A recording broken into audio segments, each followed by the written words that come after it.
James and jewellers, जहां आपको मिलेंगे एक से बढ़कर एक फैंसी डिजाइनों में हॉलमार्क जेवर। जी हां, आपने बिल्कुल सही सुना। अगर आपको भी लेना है गोल्ड और चांदी के जेवर तो चलिए आइए सबसे विश्वसनीय shop RS James and jewellers में।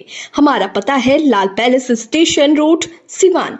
हमारा संपर्क नंबर है 9572658649 79798694। नमस्कार, मैं परवेज और आप देख रहे हैं बिहार न्यूज एक्सप्रेस।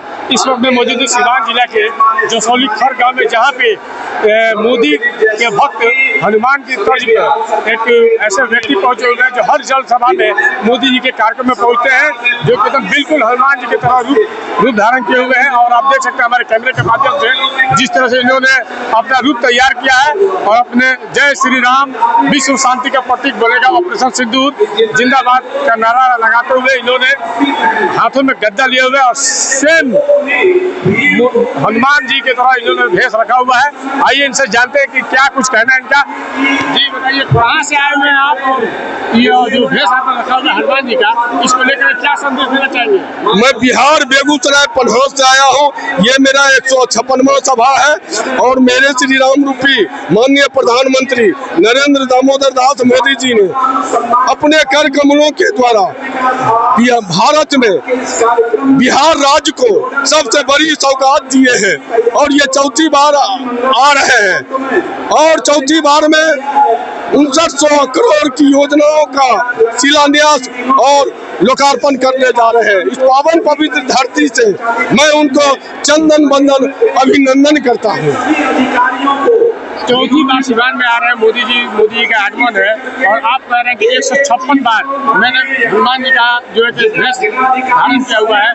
कहाँ कहाँ गए हुए हैं, इसको लेकर क्या? मैं पूरे भारत भ्रमण करता हूँ और वो जहाँ जहाँ आते हैं वहाँ मैं इसी रूप में सभा का साक्षी बनने के लिए चले जाता। जहाँ भी यशस्वी प्रधानमंत्री मोदी जी का कार्यक्रम होगा वहाँ पे आपका जाना होता है? हाँ, वहाँ मैं जाता हूँ, इसी रूप में सभा का साक्षी बनता हूँ। आप ऑपरेशन सिंदूर का भी बोर्ड बनाए हुए हैं, हाथों में लिए हुए हैं, क्या कुछ कहेंगे? ये इसलिए बनाए हुए हूँ जिन्होंने हमारे पर्यटकों को जम्मू कश्मीर में धर्म पूछकर गोली दाग दी गई थी और बिहार के पावन धरती से ही घोषणा कर दिए थे मेरे श्री राम की माननीय प्रधानमंत्री, छेड़ोगे तो छोड़ूंगा नहीं।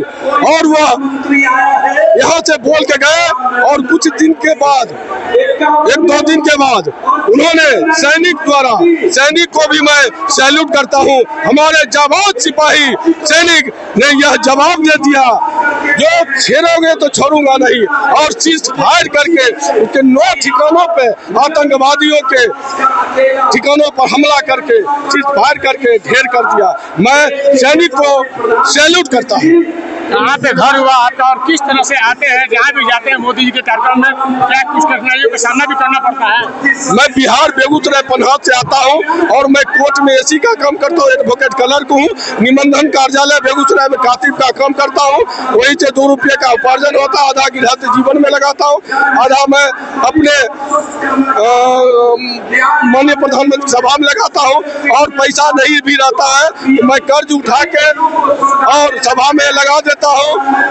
यहाँ तक कि मैं अपने घर का जो पोशाक होता है, जो आभूषण होता है, जेवरात भी गिरवी रख के और फिर मैं यहाँ से जाता हूँ।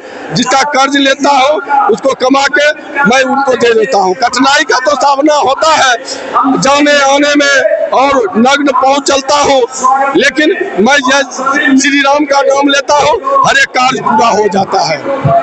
ये थे मोदी भक्त हनुमान, जिन्होंने बताया कि काफी कठिनाइयों का सामना करना पड़ता है। किसी भी कार्यक्रम में हम जाते हैं, हमारे पास पैसे नहीं भी होते हैं तो कर्ज लेकर के जाते हैं, घर का आभूषण बेच करके गिरवी रख करके जाते हैं। लेकिन जिस भी जगह पे देश के प्रधानमंत्री मोदी जी का कार्यक्रम होता है, ये यहाँ पे जरूर जाते हैं। आपका खबर ये कैसा लगा आप हमें कमेंट करके जरूर बताएं।